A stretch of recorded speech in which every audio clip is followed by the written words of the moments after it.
My bad. It's not a show if you don't get technical issues, is it? Exactly. It's what makes us who we are now. But obviously, good evening, everybody. It's Tuesday. We're back for the All Arsenal review show. As you'll see, Liam is sadly not with us this evening. All of us, and I'm sure many people in the chat, will send all of our love to his family.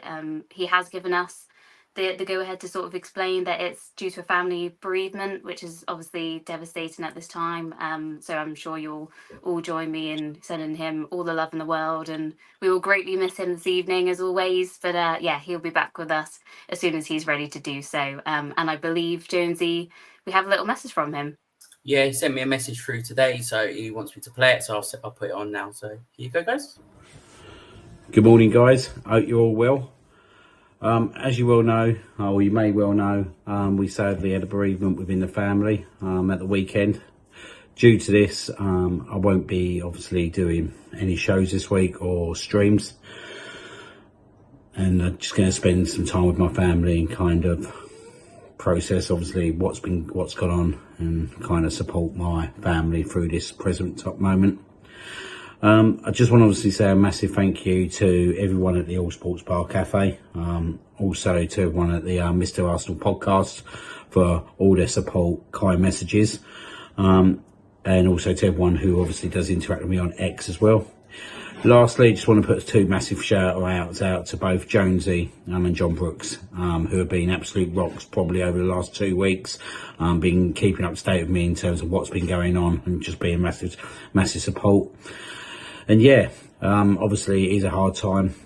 It unfortunately and sadly it hits us all at some points in our lifetime, and it's something that we've got to kind of manage and work towards getting out of the other side. But it was just a video just to say a massive thank you to everyone, and I'm looking forward to obviously seeing you all again soon, and hopefully coming back onto the podcast and not boring you so much.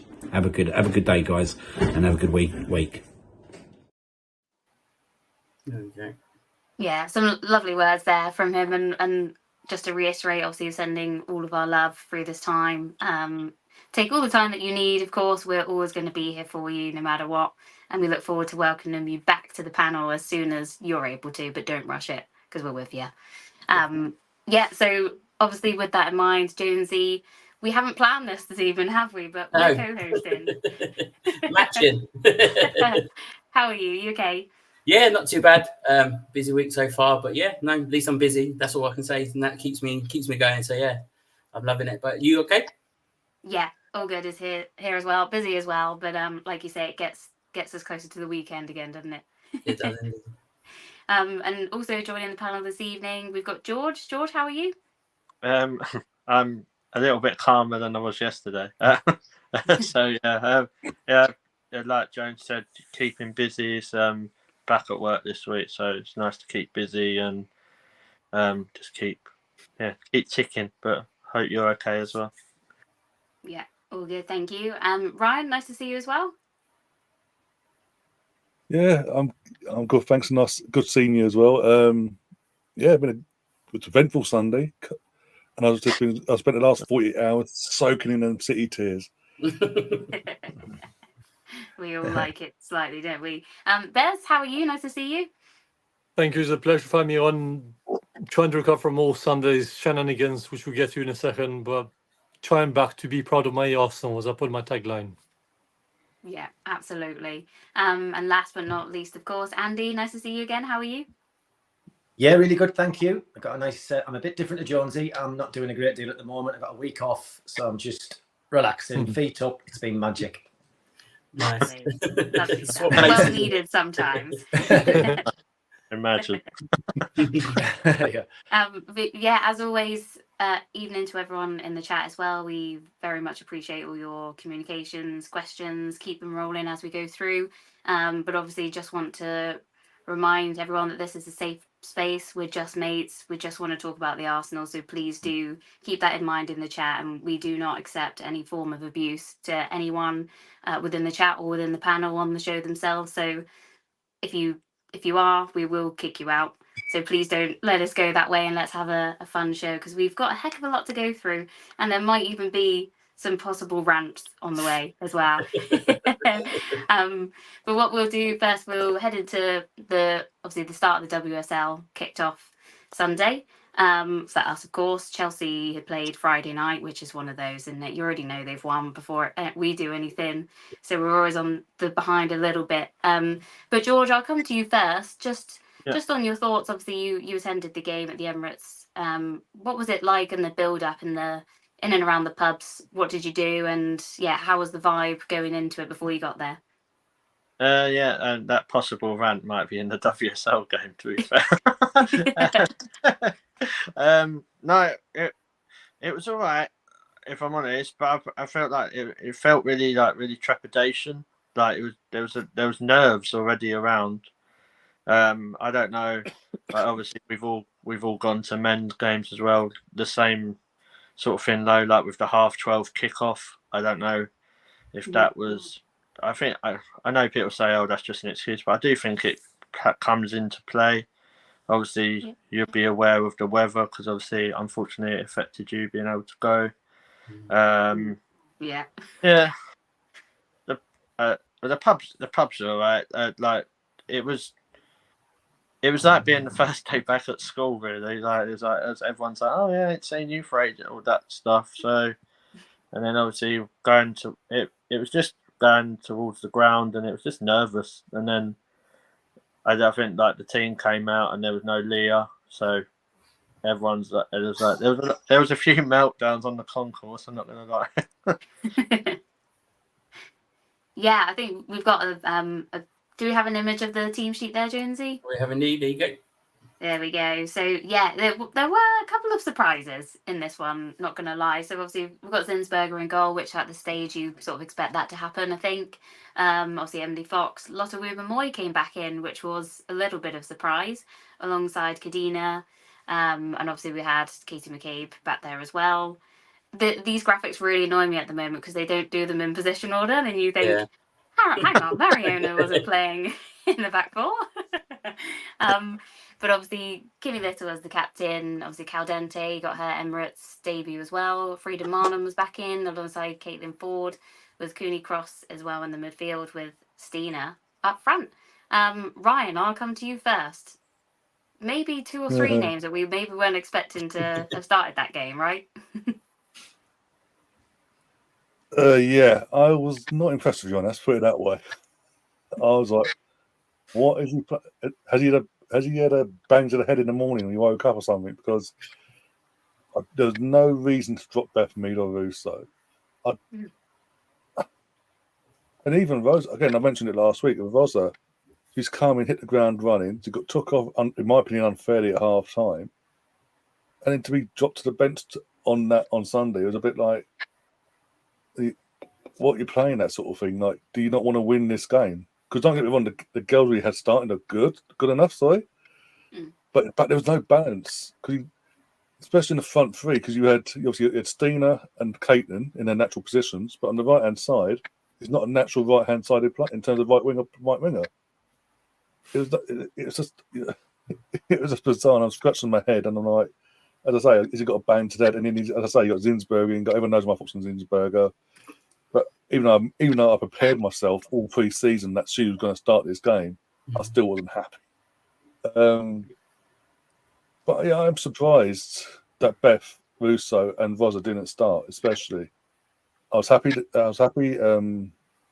Others got their debuts at the Emirates as well. But it's just a bit like, did he really want to win this? Has he taken the risk already? I know, obviously, he brings them on the end, and obviously one of them gets the goal to keep us level pegging going into match day 2. But he really does my head in sometimes. People wonder why I sit here week in, week out for the last year going, he ain't the man, or he isn't the coach for us here. There's surely someone better could do better with this squad. But hey, look, it is what it is. We've got a good start. I mean, we'll wait to get onto their second goal.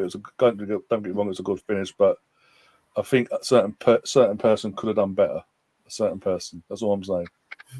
Yeah, we'll absolutely get into it a little bit later. Jonesy as well, coming to you on the starting 11. obviously we knew that Leah Williamson was actually suffering from concussion, so that's completely fair enough, isn't it? Yeah. But nice to see Lotta come back into the fold, because she has obviously had a injury towards the end of last season, which has carried on all the way through pre-season pretty much. So nice for her to get back at the Emirates as well. Yeah, no, absolutely. I was quite worried, to be fair, that we wouldn't see her till much later on in the season, to be fair. But it was nice to see her line back up. With regards to the rest of the line, I was like Ryan. I was scratching my head. I was like, it's the first game of the season. You're at home. Is Man City, who are potential title challengers this season again, come close last year? Why are you not going strong? I mean, you don't know what's happened in training, or is there factors there? You just don't know. But you sit here. If I had hair, I'd scratch it. You think to yourself, what are you doing? Like Beth Mead, Russo, even Rosa. I would have started her as well. Every time I've seen her so far, she's impressed me so much. But yeah, and the questions we ask about him, this is the reasons why. I just feel he doesn't help himself sometimes. I'm pretty much expecting to see that same lineup come Champions League game this week. So prepare yourselves, guys. That's all I can say. Bez, I'll come to you. Obviously, we've had quite a few chats towards the end of last season as well about the striking options. Were you surprised that Stina was up top for that game? Because she's basically in the other games obviously come on as a sub later on, and Russo's had the lead all the way through. So were you surprised at that? And do you think it was more in mind for the Champions League coming up as well? Maybe that's why he rotated. I'm literally the same as Ryan and Jonesy, because for the life of me, and I hope I keep this as brief as possible without giving too much time to myself, how on earth you don't give Alessia Russo the start? Like, she looked, from also in the highlights, because I've been away. I watched a bit of a game on Sunday highlights because I was watching the F1 at the same time, ironically, with someone else. And also the team sheet, I was like, first of all, you drop Beth Mead. I was like, okay. And then you drop Russo, and I'm like, very, very absurd. I mean, I'll break this down because you already know. Most guys probably don't even know. I met Alessia Russo on Thursday. She seemed Friday, if I'm correct. And I waited 6 hours in the queue just waiting to meet her in the Oakley Covent Garden, because I wish I sent the picture. You're going to put it up next time. But if not, I'll share it across next time if I can. I even wish her good luck for Sunday even. And there's me thinking now, as you guys alluded to, Beth Mead doesn't start. First league of the season. Then you don't start Alessia Russo. So you got first league game of the season, like Jonas. As fans, we've been asking you, as we said last season, as we chatted together as well, take more risks. This is basically your competitor. Like basically like the men's did on Sunday, which we get to in a bit, of course. So I feel like it's your competitor. Play your best 11. So for me, he just seemed like a stubborn man. From us in the highlights, because I tried to, because the usually we can watch the whole game, but I watched the 11 middle one. Or I see him doing this, like old grandpa, just with his hand folded, no action at all on the bench. I'm thinking, dude, you're gonna lose a lot of players like this. He's gonna lose all the trust, all this proficiency. I think he said one time he wants players to do more with the ball. And he got Alessia Russo, I think, in midweek even saying, I hope the fans recognize me for what I bring to the table. We do. We all do, men and female alike. But it's this stupid manager, and I'm going to go to her aunt in a minute, that clearly does not see her as next to, if I'm correct, next to Black Saints or Frida. Like, them two together. Why does he play them separate? It makes no sense to me. So I'm still scratching my head as well, thinking, Jonas, you really pretty much you shot yourself in the foot on Sunday, because Alessia Russo, despite her, I guess I'm sorry if I take too much of everyone's time at the beginning, but basically from us, Alessia Russo come off the bench. For me, that game should have been her game to start from the get-go. Not just bring her on and just think like, you know what, I just throw in there, like as if she's like a pair of dices, and just let her be herself. I'm like, no. She's got pace, she's got intelligence, she's like 1 year in the club now, she knows what it means to play for the shirt. Let her be herself, let her have the freedom of the pitch now. She knows the fans are behind her, we all love her, so let her be free, I'm not asking much, am I? No, of course not. There you go. Is that enough? Yeah, perfect. Andy, obviously there was a comment that popped up, and I know we've had a little chat separately as well. Jonas, this week is huge, isn't it, already? And it's crazy to say that in the first week of the WSL, of course, but it's a big one this week, isn't it? Yeah, it's huge. We just can't afford to go out of the Champions League 2 years in a row at this stage. It really can't happen. I think, having thought it through quite a lot now, and it's not very often I do this, but I have to question this manager. I really do believe that he's just there for himself. I think he likes to make it about him. He's kind of reinvented himself as this fashion icon, and he's got his slick hairstyle, and he's tried to he's made it all about him now. And the team selection that was put in for the game on Sunday was just ridiculous. There's nobody else in the world that would have picked that team. Stina, she'll run her socks off for anybody, but the finishing is average. And for me, she's better. If anything, she'd be the better one coming off a bench and using a pace, an explosiveness as a substitute when everybody else is starting to tire. But to drop Beth Mead as well, it's just a manager that's just, I don't know, he's kind of full of himself. I really do believe that, and I just think he wants to make it about him to the detriment of the club. And if they do go out this week, it'll be very interesting to see what the club do now, because it was a baffling team selection, but I'm baffled by the manager anyway. I've got no faith in him. Yeah, I think we're starting to, even us that were going strong, thinking, no, we'll give it one more year, see how we're going. We're worrying at this point already, and you shouldn't be at this point, did you? Not at all. That's the thing. We should be able to be. Yeah, we would have taken a point against City realistically, wouldn't we? Just to make sure they're going to go all the way to the end with us, aren't they? So a point coming back from it as well, we would take that. But I think it's the way things are looking. His behaviour as soon as the whistle went as well, when it was about 5 seconds past the time allocated, and he's there pointing at his watch, and you just think, there's no need for that. He's making it about himself, though, isn't he? It has to be about him. And it's disappointing. Yeah. That is not Arsenal. Yeah, exactly. But just to, obviously, there's quite a good stat that actually every time Frida starts, Frida and Stina, they sound so great together.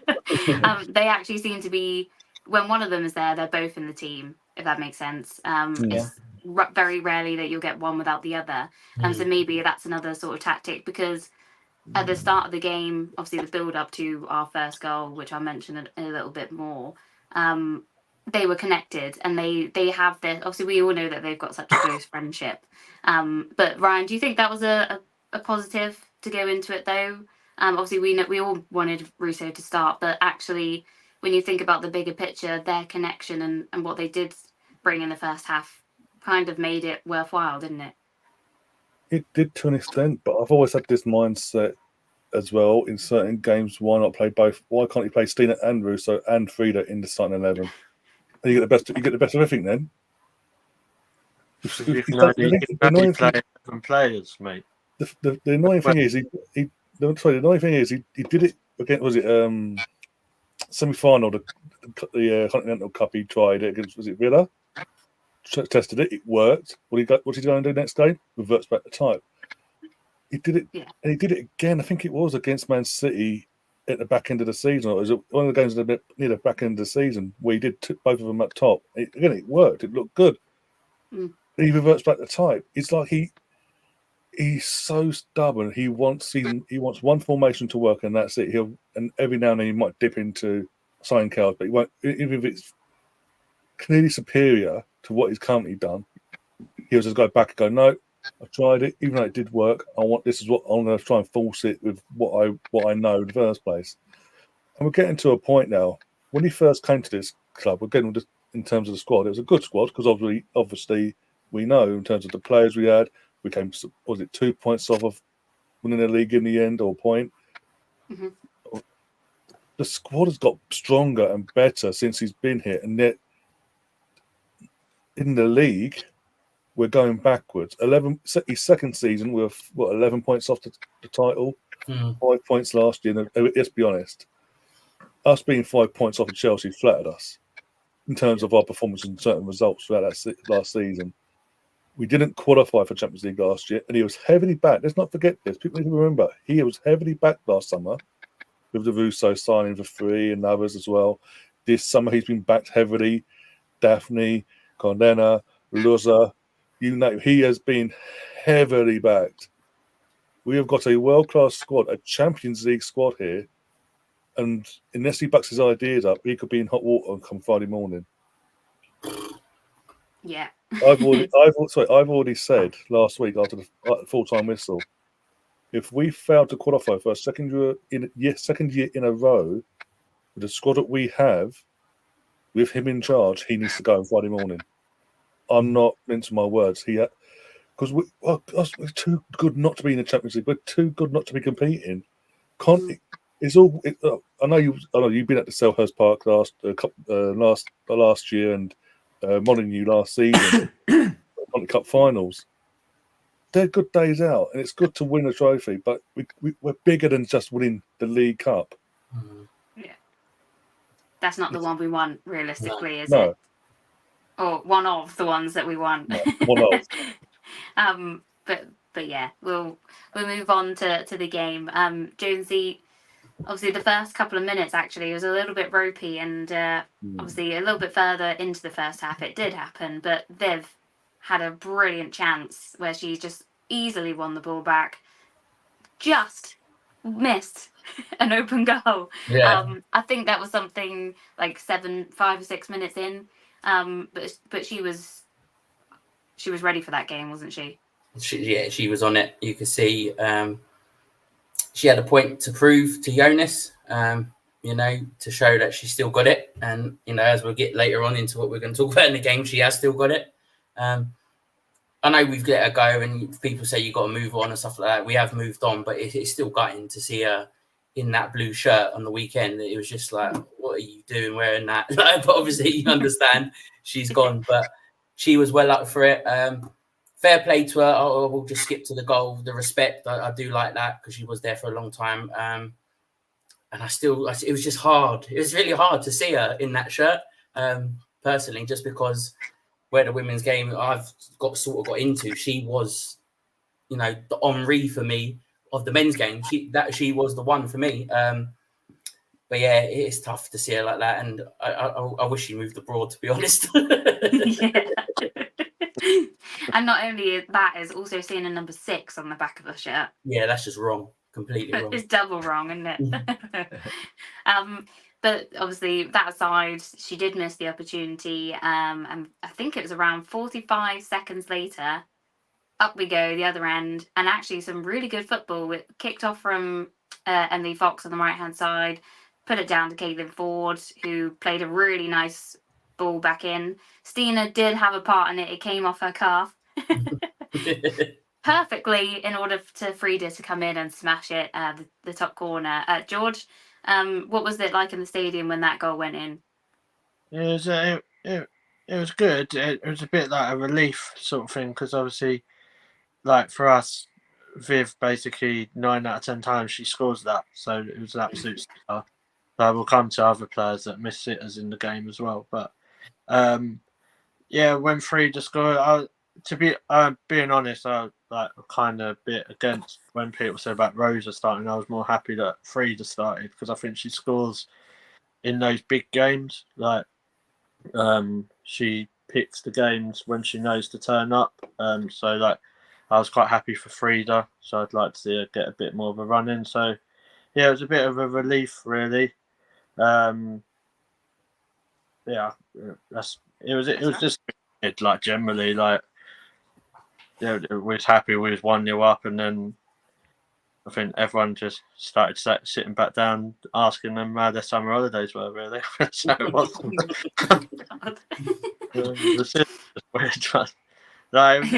It felt like I'm not gonna lie, it did feel like a bit of a pre-season, but that had more on it, like when there was goals. So it was, I think more my issues about the game was stuff that were later on in the game, but I'll let you come to me for that after. Yeah, no worries at all. Bez, I'll come to you because we know that you love a passionate speech, so I thought I'd drop you in on this. With the women's celebration, sometimes, obviously, we know from times gone by, Viv never even celebrated, and obviously, very nice that she continued that on Sunday as well. But to see Frida, she was there screaming, tapping the badge, running over to the fans. That's not something we've seen before, is it? So for me, I loved it. I was like, yes, we're getting that passion to play for not that they don't have the passion to play for the club, but showing it and expressing it and being free within themselves to actually go on and celebrate how they want to without scrutiny. But how nice is it for you to see that passion come through from her? Seeing that, I'm not gonna lie to you, felt like she saw the roar of the crowd that clearly urged her on to say, why the hell not, without me starting to swear already. So I already can see that the girls now embrace what the fans give back to them. So there's now, when if I'm correct me if I'm wrong here, in our third season in Emirates, on and off with Mead Park, it does feel like the players now feel that, I want to say the fire of the fans, that you sort of feel the spark and you just light up the fire. So you just feel like the team now echo what the fans want, and then it's vice versa, apart from a certain Jonas, as we said already. So I feel like something the girls you can see already is like the men's. You can feel like a new sense of, how can I say, a new sense of fresh air, that they actually love playing in the big stadium. They love playing around this fan base they currently have, And it's just also so nice seeing, you can actually hear the chanting now as well, even more than before in the TV. Before you could hear it even to a certain extent. But now you can hear, certainly even the men are joining in more with the ladies ones. And I think really that just G's them on. And for me as well, from the side and being at home, because I love being there Sunday, sadly, but I left the last minute. I just felt like seeing back the highlights from our show, because I need to rewatch some of the bits. It seems like we feed off the players. The players feel that they have to give back, obviously, to celebrate. And why shouldn't they? Even the girls. You're at home. You have a right to. You're not taunting anyone. You're not making a mockery out of anyone. So from us, there's just taking that, can I say, this aura that's just going around. There's a good, a feel good vibe, long story short. So I'm actually proud of the girls now they're embracing this stadium now. This technically is going to be hopefully their permanent home, that will give them an extra lift. Bear in mind what happens on Thursday, because I really hope the girls at least will be up for it, despite the manager being a bit of a twat, without me swearing already. But because I'm still reading from last year still. We was 2 minutes away from the watershed beds. 2 minutes away. Okay, good. I'll reserve it. Guys, to the both of you since I host, I'll keep it stum for now.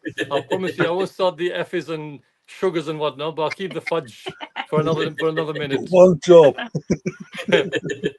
We love it. I've got some bits to say. Let's put it that way. I've got some bits to say. Yeah. Andy, I'll come to you as well, just on reflection of obviously the Viv's return. Not to make a huge deal out of it, but it was a bit of a deal, wasn't it? Of course, it works out that she would return to the Emirates at the first game of the season. Just from obviously a player's perspective, do you think that would have been playing in her mind more so of obviously wanting her team now to win and do well for them, but also maybe a little bit worried about how the feeling within the stadium was towards her after leaving like she did? Yeah, definitely. I guess it would have been playing on her mind quite a bit, but it sounded to me like the crowd were kind of really good with her, as they should be, in fairness. And I'm sure all she wanted to do was get out there. And it must have been a bit surreal for her when you get changed in the other changing room and you walk out the tunnel on the opposite side. It's like just little things, but they make a big difference. But I'm sure she would have wanted to stick that goal, the goal that we talked about away, because she's got it in her to just clip that over the keeper and just finish it off. Because I think she'd like to shove it up Jonas's backside, to be honest. Careful now, Andy. Careful. I kept it very. That was very PG. Now. It's okay. We're all right. We're all right. Oh, it's 9 o'clock. Oh, I can say it now. But no, it was. I'm sure she wanted to go out there and get a man of the match performance, just to kind of put it all to bed. And I think the reaction from the crowd for her was all. I take it, George. I know you were there, but what was it positive for her? It sounded like it was. Mainly. I had words with someone. I will say this is one thing. I respect what she's done, but the so-called Arsenal fans that went out and bought a Man City top with Mead on it and sat in the Arsenal bench, that's for me like I'll call it out as it is. I call bullshit on it straight away. It is 9 o'clock, isn't it? I did. Yeah. All right, so A minute past. A minute past. I was going to say, like, if the disabled can't get away with it, no one can. That's fine. But yeah, But I'd say generally, like, I didn't really hear any boos or anything like that. I was kind of glad around me that they didn't cheer or clap when she scored. So yeah, it was respectful. Do you know what I mean? Like it needed to be. Yeah, that's good. Yeah, as well, Andy. Obviously, she did end up, unfortunately, getting on the score sheet, but more of a much more disappointing side from us, wasn't it? She managed to almost Meg Kinlistle twice on the edge of the box, get through. Basically, Lotta just dived in, like her old self, really. And I know she's not up to scratch match fitness wise and stuff, so you can give her that. But Viv what Viv is, you can't do that against her. And of course, it was a deflection in the end, but I'm pretty sure it was going in regardless of the deflection in the other corner, wasn't it? So what was it like from our defence point of view, did you think? Yeah, it was disappointing. In fairness, actually, I was really happy that Lotta was back in. I think the world of her. I think she's phenomenal. I love the way she plays. She passes the ball. She can start the moves off in the back for us really well. Pings a hell of a ball. Pings a ball 30, 40 yards to people, which is a phenomenal gift to have. But just for that goal, we just let ourselves down a little bit. I just think maybe one or two just switched off slightly. And that's all it takes. And then a deflection. And then all of a sudden we're up against it again. Yeah. It was a shame, wasn't it? But again, like we said with the fixture, it was basically written in the stars that was going to happen at some point, wasn't it? Guaranteed. It was absolutely guaranteed. Yeah, it was. Yeah. And do you know what? Deep down, there was a part of me that was like kind of quite pleased for her. Just anything, just to get back at Jonas, because I don't know whether you're aware, but I've got a slight issue with him. You're not meant Join the club.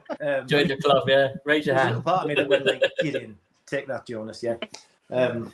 But it's at least we can move on from that now. She can move on and make a career with City now, and we'll see her again after Christmas. And we'll see where we are at that point. I will say on the Viv goal, there was a lot of people around us blaming Manu, and I felt that was really, really harsh.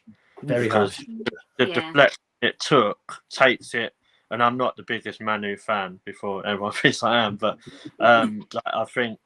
It was going one way and then like you said, G, it was definitely going in. So, but it just completely wrong foot to Manu. So, and that's what disappointed me more with the game, G, was that I think our defence sold Manu down the river quite a few times on Sunday. I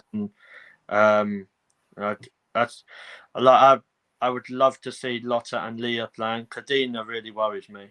Like I'm not going to hide that. I think she had a bit of a dodgy game against Hacken, or however you say the name. And then I didn't think she was that great on Sunday either. So I think that's something we have to take into consideration as well. Obviously, but with the second goal, that's a bit irrelevant because it kind of goes against everything I've said. So about Manu. Well, that's what it's all about. We have difference of opinions, don't we? So, Jonesy, I'll come to you as well. Obviously, in the second half, we should have gone 2-1 up, shouldn't we? From Caitlin Ford sort of tap in. Really nice play again. Good ball in. She was there where she needed to be, but unfortunately, no VAR. So it was, as the referee said, offside. Yeah, which is I think you sent me a graphic, didn't you? Yeah. And it's circled there, but yeah. I mean, it is a tricky angle, isn't it? Like, in fairness, it's not side on as it should be, so we can actually see. But you can see the back of, I think it's Alexandri's leg, left leg there, isn't it? That realistically that should be onside, I thought. Yeah, should be onside. Give the benefit of doubt to the attacker.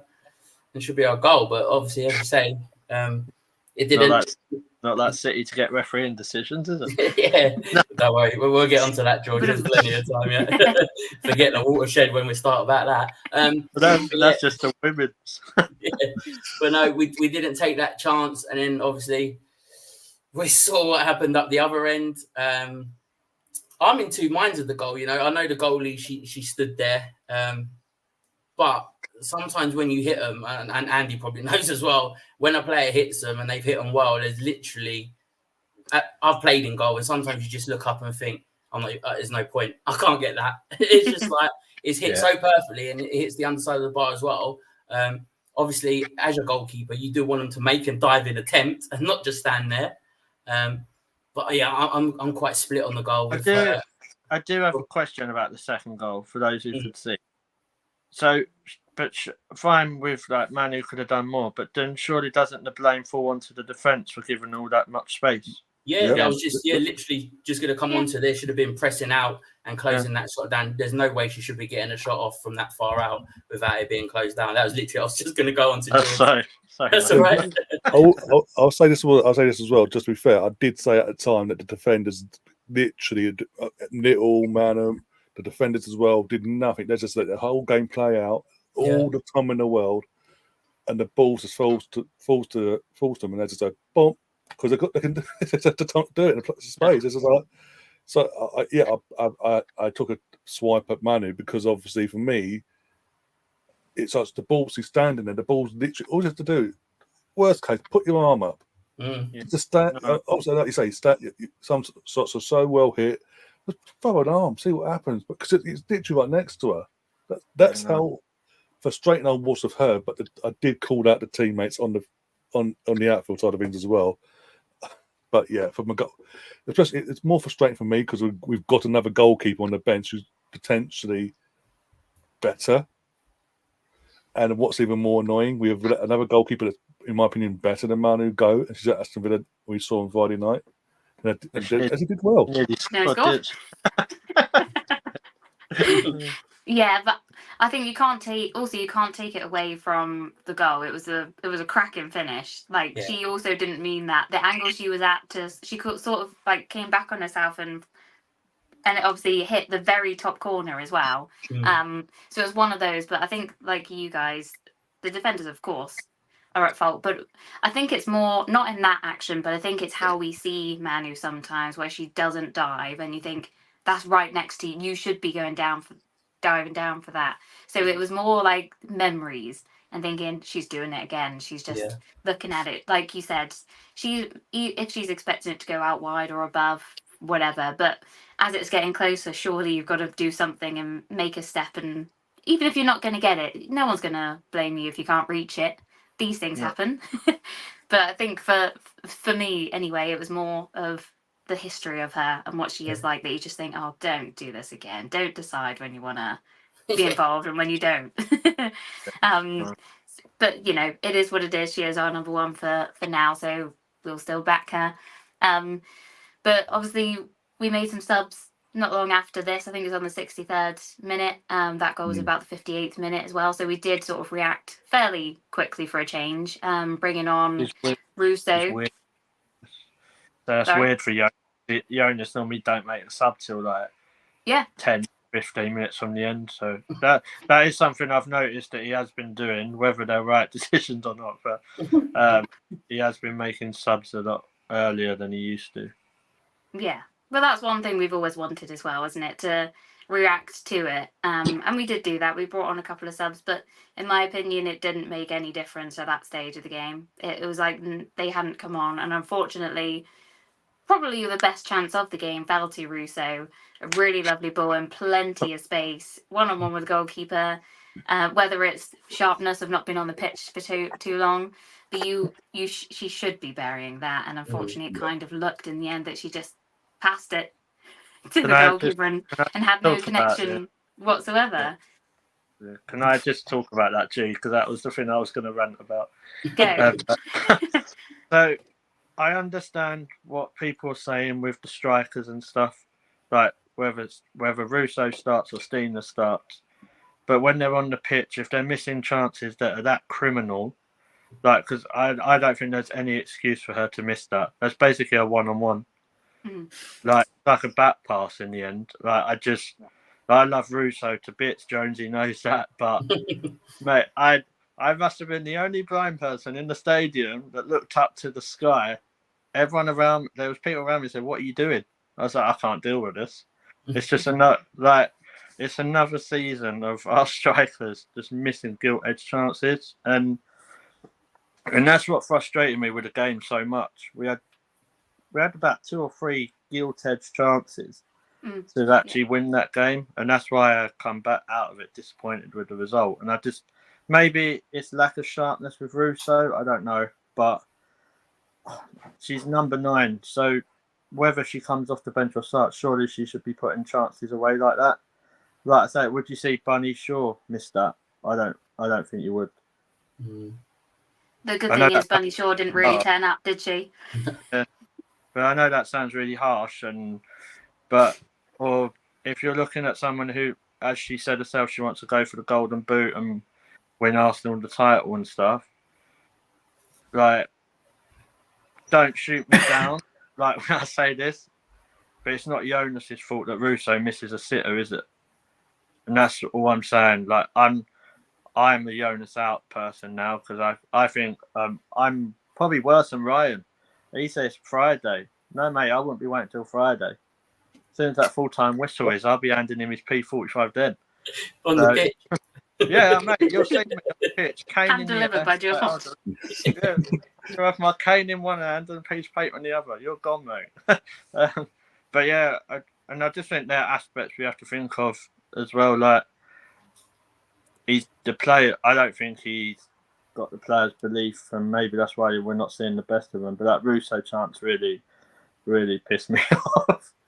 Yeah, likewise. Ryan, I'll come to you as well, because we quite like Rosa, don't we? From what we've seen in the couple of games, we're both on the same page. I mean, I'm sure some of you others are as well, but we've said it a few times that where is she, or when she's on, she's done something that's got the game going again. And Sunday she came on, really unlucky to not score her chance, in all fairness. It just clipped the wrong side of the bar, but also the right side of the bar, so that it didn't go out. It actually came back across to around the 6-yard box, didn't it? Ready for Beth Mead's knee. Yeah. But this is what I've been saying with the whole pre-season since come back, is like, with Rosa, like, she's as I keep saying, she's coming, she's slotted in, like she's been there for a while. But she gets you off your seat. When she gets the ball, she gets you off your seat. She excites you in the footballing aspect, before anyone says anything stupid in the chat. But it's just frustrating it was just so frustrating that obviously she's come on and just proved the point. But she's proved the point that what I said at the start was, a player like her should have been starting. I'm not saying drop feed or nothing. You change. You can. There's more than one formation, Jonas. Basically, what I'm saying. You can put multiple. You can put players on at the same time if it needs must. Especially these sort of games. In the lesser games, you want to play your formation that you want to go with. Play it against Leicester's and all at home and away. But when it comes to a title rival, home or away, mix it up. Try something. Try and catch them off guard. Rosa comes on. And as you say, she came on with a purpose and gets that ball and she run. And as you say, she was unlucky not to score herself, but lucky enough it hit the right part of the post. It comes back and Beth Mead, boom, 2-2. And it was rather, when you look back at it, it's rather fitting that both Mead and Viv scored in that game, because obviously, as everyone knows, they are a couple. And obviously, it's now a long distance relationship, because obviously Viv's got to be up in Manchester most of the week, training and playing with the team now. So it's sort of rather fitting that they both got on a score sheet, and they were very supportive of each other at all time as well. Everyone noticed as well. So, but yeah, I was happy for Beth as well, because Beth didn't, because of coming back so late into last season because of her ACL from the previous season. She didn't really get going like she would have wanted to. But thankfully, we didn't have no Olympics this year in terms of Team GB. So she's had an entire summer to sort of I say whole summer. There's a month where we had to play pointless internationals. But anyway, I don't like Nations League. For anyone listening to this or watching this back, it's pointless. Men and women, it's just absolutely pointless in my opinion. Especially the end of the season. End of the season. You're playing all your group games now. Off you go. Absolutely pointless. Absolutely pointless, in my opinion. But she had most of the season off, summer off, to get herself back to where she believes she was before the ACL. And hopefully this season will be a very good season ahead of the Euros, obviously, next summer. Yeah, and you bring that up nicely as well between them, because I don't know if you guys saw the stat come up when Viv scored. She then overtook Beth Mead to be the highest goal scorer on opening day, of course, until Beth then scored, and Beth goes back. I think it's something like she scored 8 goals. I think I might be wrong, but I remember seeing an 8 in there on opening day, which just shows there's how important that Beth Mead really is, isn't it, to us? Of course, but she's done it time and time again. She looks hungry. You can see she looks hungry to push on now, like a leader, shall we say? Like she reminds me a bit like, shall I say to you? It's a bit like, what's his name? I think near the end, yeah, a bit like Henri. When as what's his name? Jonezy was saying how a bit like around the 06, 07, like you just kind of like saw Henri was reaching the end of his Arsenal. Well, I'm not wishing for Beth, sadly, but you can see Henri was reaching the last years of Arsenal. Mr. Captain, consistent, because he was a great captain for us, Henri. He was a great leader, and I missed that in him. You can see she's learned a lot from men's gaming. Sorry, got a bit of a spasm in my foot there. I didn't want that. What I'll say about one of my heroes growing up. And one thing I love about Beth is she takes no nonsense. You know, she's got that fabulous attitude. That she just got that proper that vibe. That just she's got that gutsy. She should never die attitude. And for me as well, as a man on the other side, makes me happy seeing a lady in her position and like play really well, and also seeing her partner score against us. Might have been a bit of the tricky situation, but that showed me, that clearly that she wants to fight for the shirt, fight in the battle, and lead the charge. And I know that, if I'm correctly saying, her goal was a bit iffy, shall we say, but shall we just say in the past with City history, both men's and female alike, they've done some dirty tactics in the past, and I'll see people on YouTube and Twitter saying, "Oh, Arsenal again, in the dark arts of football." I feel like City has done it. You know, we saw last year a few times, like how the team was doing it. The offside you guys alluded to, clearly onside, unless some of you are just decided just to switch off. You know that little moment because Arsenal are at home.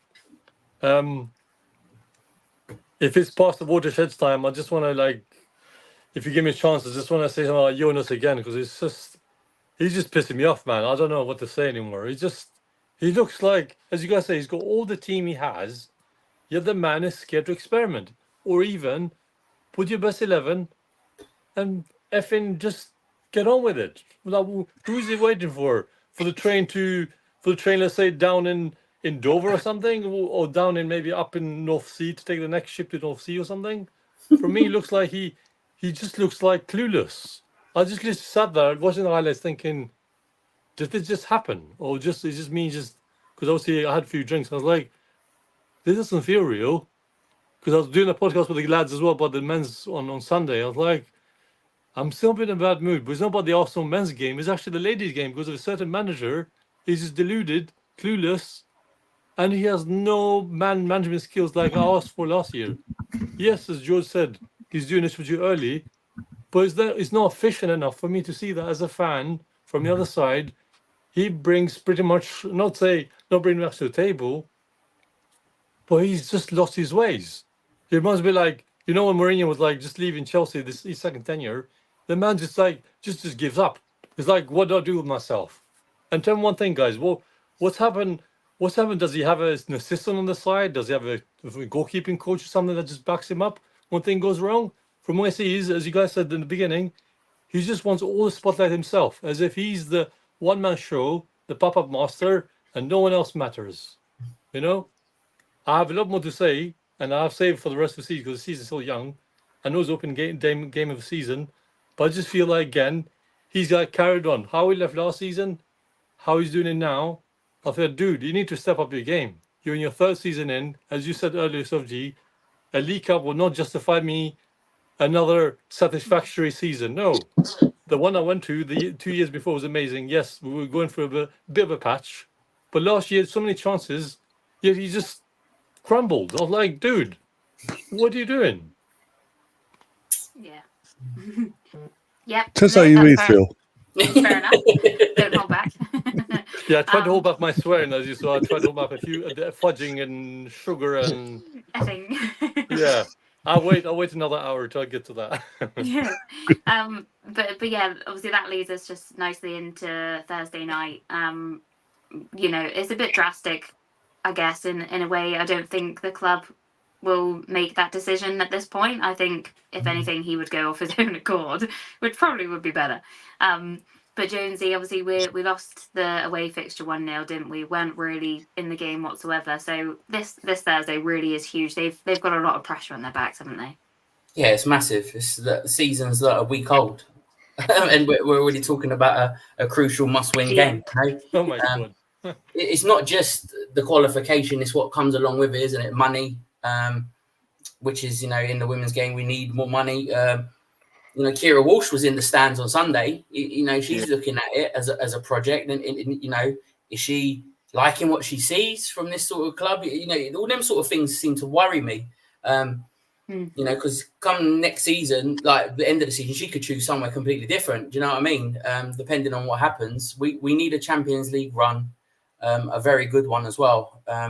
We saw last season Chelsea on their run in it, and we're all sitting there wanting Lyon and Barcelona and all these teams to beat them, but secretly we want us in it. We don't want to be cheering these other teams. And I've got a hangover of Paris last year, and literally that still hurts my head to this day. So he's got to win that Thursday. He literally has to win that. There's no ifs, buts, maybes. I don't care if the pitch is waterlogged or whatever, torrential rain. You have got to win this game Thursday. Put out your strongest team. No bullshit tactics. Leave the suede coat off and get the fucking win.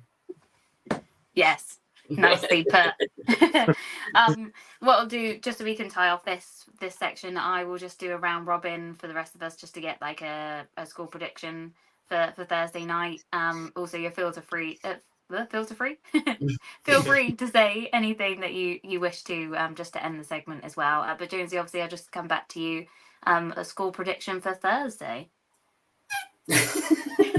Hell. No pressure, mate. No pressure. Right.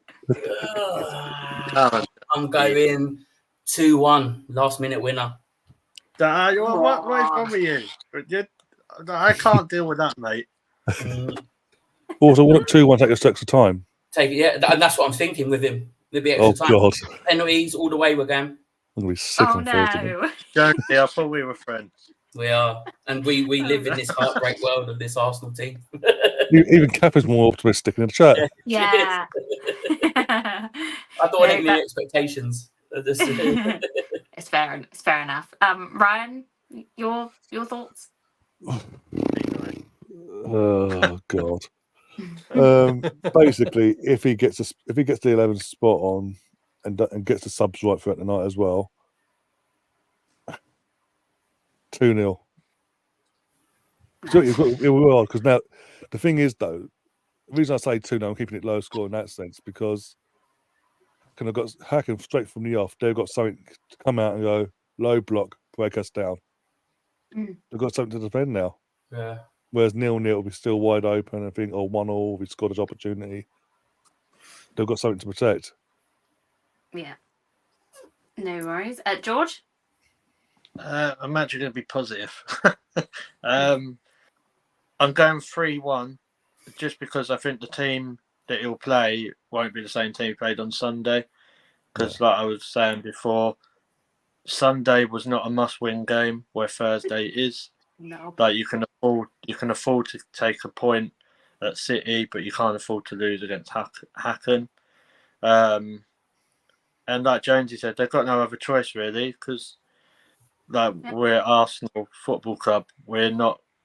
It's not good enough to fail in 2 group stages back to back. So in qualifying rounds, so I'm going to go 3-1, and I think because where I've said about Russo missing, she'll probably go and score a couple. So She'll pay you back. Yeah, that's normally what happens. I said that to Katie McCabe last week, and she had quite a good game on Sunday. So Yeah. Yeah. Nice. Bez, what are you thinking? I'll go with a safe. Bear in mind, if a certain man gets his head screwed together, I'm tossing literally in my head like a scale, like between 2-0, 3-0. 5-0. I'll just say 3-0, just so I'm stuck in threes. I'll just say Go threes for the fuck's sake of it. How about that?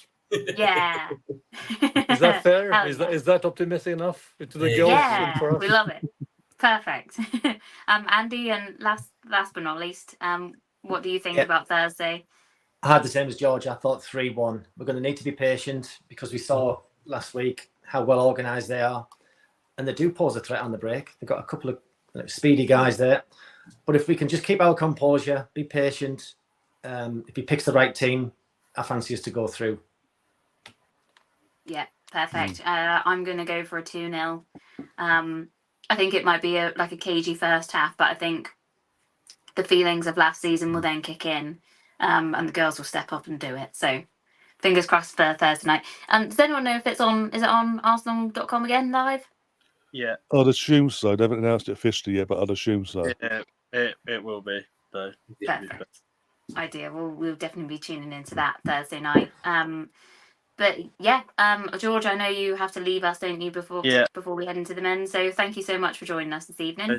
Thank you for having me. Cheers, Cheers, mate. George. No worries. Hey, Welcome anytime. We'll see you See you, soon. George. See you later, mate. Yeah, obviously that's a really good section on the women's team finally after the WSL's kicked in. But I'll hand over to Jonezy now, who's going to lead the way for the men's section this week. Right, where do we begin with this, guys? Let's start before we go into any refereeing decisions, injuries, fans, and stuff like that. Let's talk about the lineup. And Andy, I'll go to you first, mate. And obviously, we found out that Ben White was not in the lineup. It wasn't until probably afterwards that we found out it was injury related. But was you surprised to see Martinelli keep his place after obviously Champions League and stuff like that? No, not really.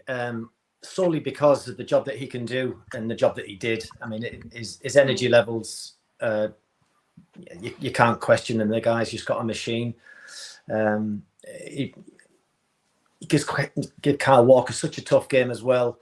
But it's just, as much as he'll work forward to try and create, and he's finding that part of his game difficult at the moment. What he can offer you going back, though, was phenomenal. I mean, the kid ran himself into the ground. He could barely walk when he was taken off.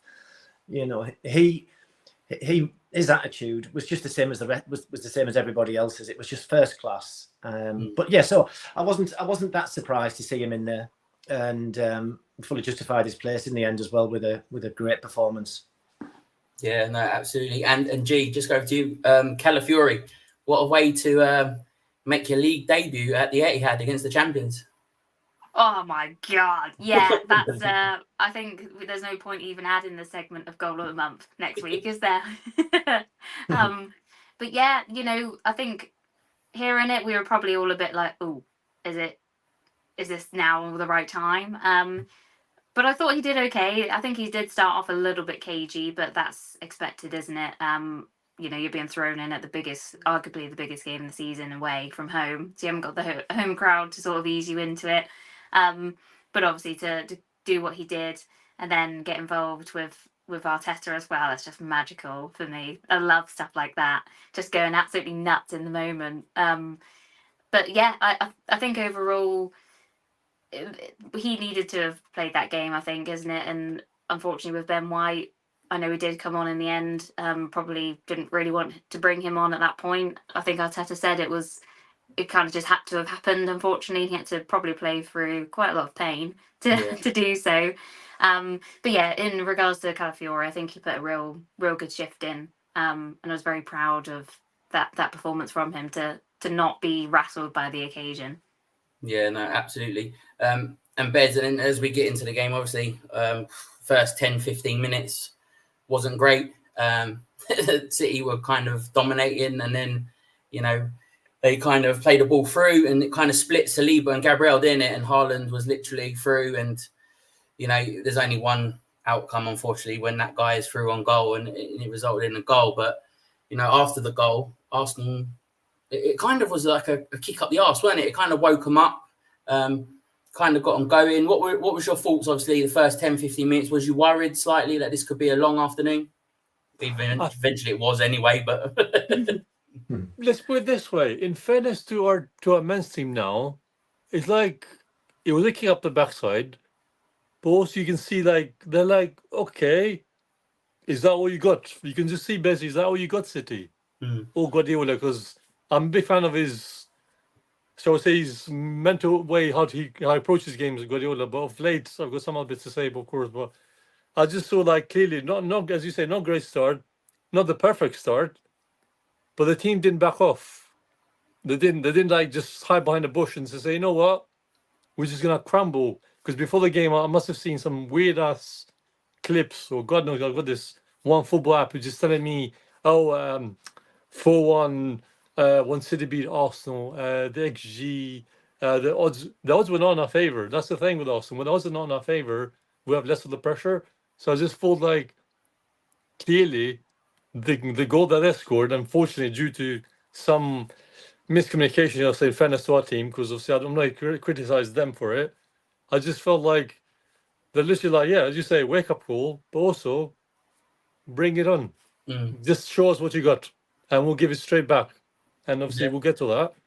So I was just, first and foremost, once we conceded, they didn't just throw a hissy fit. They're like, you know what, we'll crack on. The game's still young. So I'm kind of glad we kind of conceded early rather than let our heads drop. They didn't let their head drop, and they just basically. And I'll say it again in a minute, but I saw in all the Arsenal that clearly you know what, we conceded first, a bit early goal. Doesn't mean nothing. We've been here before. We have experience now, so it will not break our stride. So that actually made me happy that clearly the team was up for a fight. And obviously, we'll talk more in a second, but I was just happy to see them show resilience and a certain reassurance of calmness before things, as you know, turn a bit sour, sadly. Yeah. I mean, Ryan, I'll just go over to you, mate. I know we were together watching it on the stream, bit crazily, some of us. But yeah, we're going to talk about goal celebrations at the moment. But Rodri's injury, mate, do you feel that gave belief? And, Arsenal probably took that as kind of right, they've lost their kind of best player now. We've got a chance here. Do you feel that was the major turning point? Even though they went a goal up and stuff like that, Arsenal believed that with him going off was the catalyst that they could turn it around. Yeah, because obviously before that we started off very similar. For the first 10-15, we started very similar to last season at the Etihad, where we invited the pressure on. Was letting them have to hold the ball, come at us, break us down. And I was thinking, I can do this against most cars. This man's City, this is Haaland, this is Rodri. And what we've seen before last season, when Rodri got suspended for 3 games, they lost 2. I think they lost all 3. They lost all 3, or was it 2 of the 3? They lost against us. They lost against Newcastle in the Cup. Yeah, I think it was 2 or 3. Yeah, 2 of the 3. They definitely. I think, and their record without him compared to with him isn't as good. So I say, he's that. The thing is, with Man City and all the finances they've got and the major squad they have, it's hard to believe he's the only number 6 they have in that squad. All the others are sort of number 8s that can play 6, but they're not naturals. And this is going to be the big question now, because obviously that was what I mentioned earlier a minute ago was they went through a 3-game period and lost 2 out of 3 last season without him. This is the entire season now. The thing is, City themselves have been, even tonight, being very cloak and dagger before kickoff about the actual injury. It's come out. We all know it's an ACL. We all know from an Arsenal point of view, because of years gone by, Hector Bellerin, Rob Holding, and even the girls in recent times, Leah, Beth, Viv, Laura. We know that, and even Julian Timber last year, we know how long these injuries can take. And Timber, one of the lucky ones in one sense in terms of the recovery time, because September, it was August when he got injured. he made his comeback game last game of the season in May. I wasn't expecting. I'll be honest. Even though we were chatting about it throughout the season, hoping because we were hearing good things, I didn't expect him to see him again until late in pre-season this summer because of what an ACL is and what the surgery you have to go through, mental fatigue, and what it does to your body and mentally. This is going to be a very long period, depending on how surgery goes and rehab goes for Rodri. This could be a very intense time for him. He needs the right people around him. City need to do right by him, otherwise, things that later on down the line could get messy. But I think this is sort of opened up the title race. Anything opened up the title race really, in terms of obviously not just giving us a chance in that, obviously giving us that belief in that game, but going forward now, because everyone now knows really what the situation is with Rodri. More teams will have more belief going to the Etihad, or even when the City go to them, like that we can actually breach their midfield and bypass that midfield, because Rodri was so central to everything. He's like everything went through him, as we saw. Like the second he goes off, we got more of a foothold on the game and scored two brilliant goals. I know one was a set piece, but still to get that ball from fucking A to Z to get to that corner. And we had to sort of get the foothold on the game because there wasn't that presence of him in that midfield. Once you take him out of the equation, yeah. And again, we saw it. We got a taste of it last year when Kovacic took his place in that 3-game period when we played him last year, back in October. But I think taking a long while to get here. But I think that gave a lot of players belief because of last year. Having that memory of last year in October when we played him without Rodri for the entire game, and how we grounded that result. It's the players that are there that are still here now would have had that. Oh, okay. Well, we've done it before. We can do it again, and we almost did. But yeah, almost. Andy, just as a player's perspective, was there ever like an opposition? Obviously, you get told about players of the opposition, or you know them. Was there ever someone who got injured or red carded or sent off in a game and you thought, right, now he's gone, it like bigged up the rest of the team? Is that like a major thing, and did it ever happen in your sort of career? I can't remember it happening. I'm just trying to think. I'm racking my brain at the moment. But ultimately, I mean, going back to the Rodri situation, it's going to be a massive miss. You know, you lose your talisman, the guy that when he plays City, you don't lose. All of a sudden, you lose him, and you know you're losing him for a considerable length of time. You know, that's a tough one to get over. So whether that was the case of our lads recognised that we've got a real opportunity here, or whether it was just the game was slowly moving over, where we were slowly taking over the game anyway. But no, I can't remember it happening. But you're always aware of who the better players are on your opposition team. And if for whatever reason one of them gets injured, taken off, there is. I mean, it's human nature. There's a party that's like, thank Christ for that. Like, you know, we've got an even better chance here. So yeah, I'm sure the players were lifted by the fact that he went off, because he is a phenomenal player, not a likable person, but he's a brilliant player. So yeah, it would have hurt any team. You kind of one of your two best players going off, and knowing they're going off for a long time as well. No, exactly. So then, Calafiori scores obviously the equaliser. We then get ourselves in front, and then let's get into it. 2 minutes. Well, 2 minutes after it should have been half time. Leandro Trossard, stupidly, I will say it is stupidly. He knows it's been happening and stuff like that. Kicks the ball away. Right, I'm going to go around everyone and just their thoughts.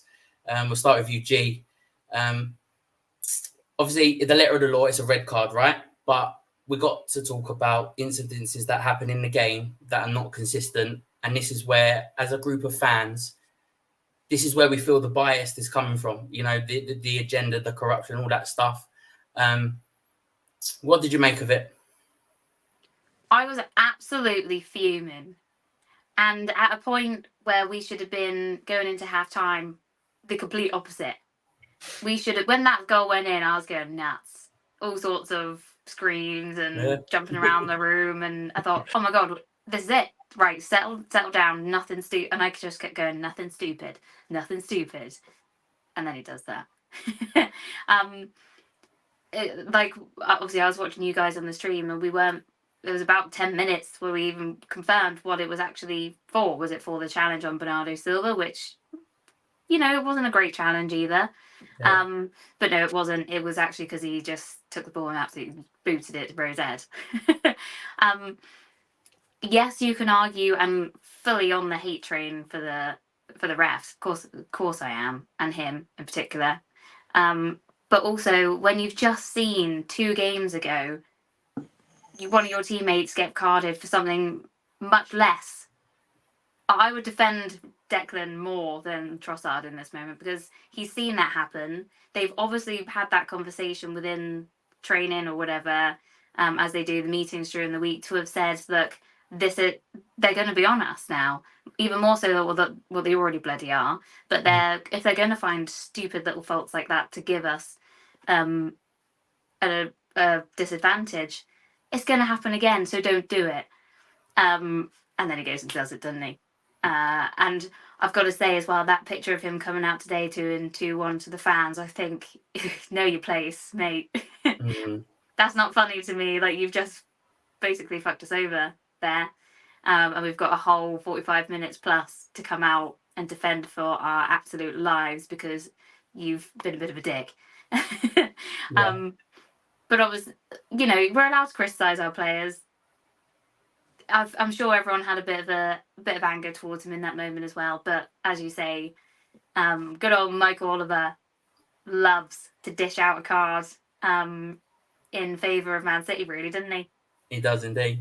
And I'll just go over to Ryan. Let me bring up a graphic, mate. Now, this is a referee who, went to Dubai, I think it was, over the pre-season, and he was paid £20,000 or whatever to referee games. Yep, that's it, for Manchester City. And this is his record, his card record, And before anyone starts spouting off about anti-Arsenal, just read it. Just look at it. Look at the team who's number 4 and look at the red cards next to it.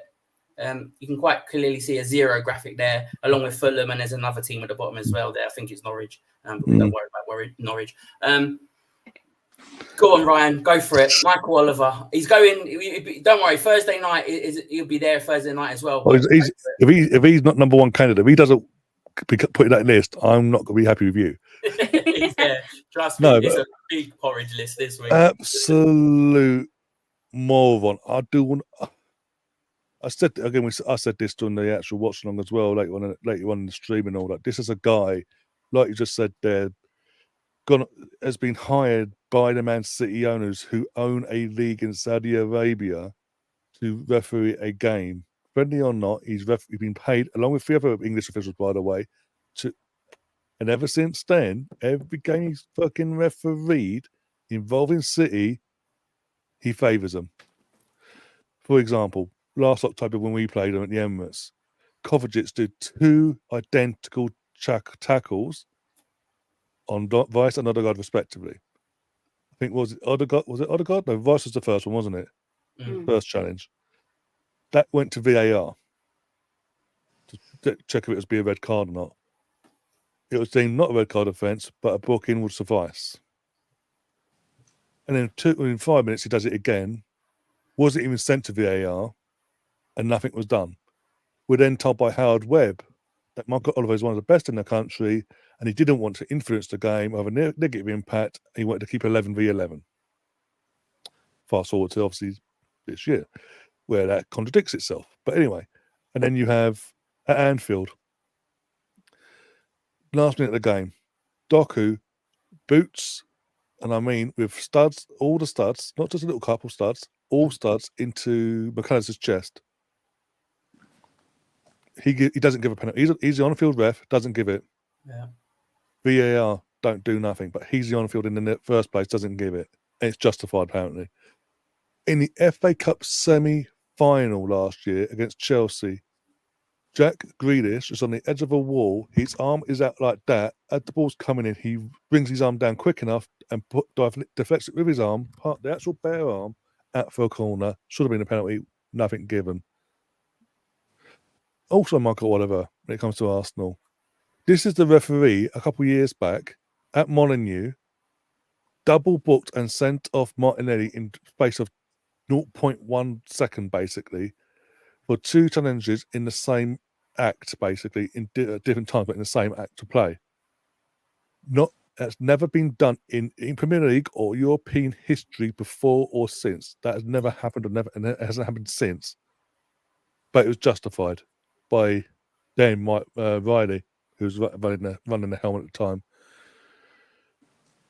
He has got as you put the graphic up there, he has got a horrendous history of us in terms of refereeing. Look, 7. And that list there, it's us and then Everton. 94 yellow cards, 7 reds.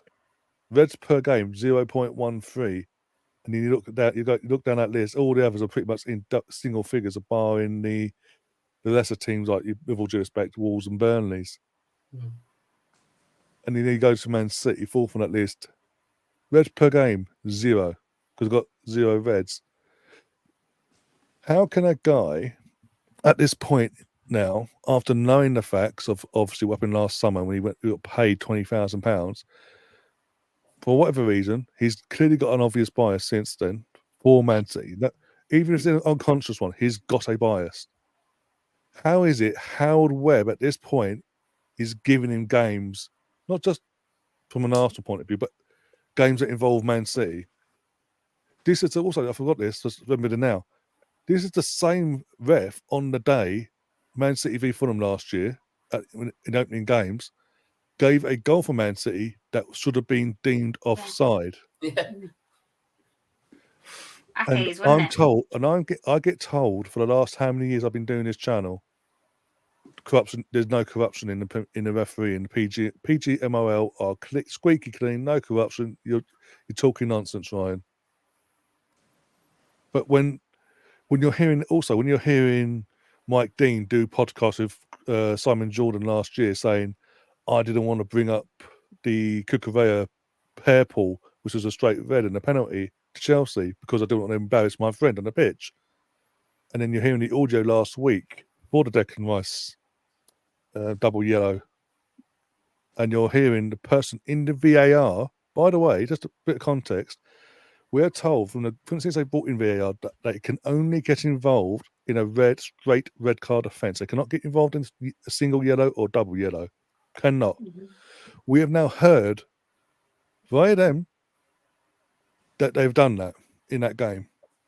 The VAR referee advised the referee on the day to give Declan his second yellow card and send him off and to protect himself. There's no corruption, guys. And I'm sick of it. I'm sick as a football fan, not just an Arsenal, but as a football fan, seeing this crap basically. And I'm being very calm in the aspect of this, saying crap. I could say a lot worse. I do get it, but I don't at the same time. With Howard Webb, he had this massive reputation. He had this massive reputation in the MOS in America for doing a great job there. Yes, he did a great job there because, with all due respect, the standards lower. But yes, he's not got his best friends. He's not looking after his mates. He's come back to England, and I refereed with you. You're my colleague. You're from his refereeing days. All his friends from his refereeing days are still there. So he's got an unconscious bias to protect his mates at all costs. This is the man who forcibly sacked Chris Moss for not putting lines in against us. Forced, by the way, because of public demand. Then 6 months later, going the job to train up these refs. And do you wonder if there's any coincidence that the second that's happened, the standard has got even worse? We don't even get letters of apology no more. That stopped 7 months ago. After everyone sort of basically said, what's the point? You're not actually learning.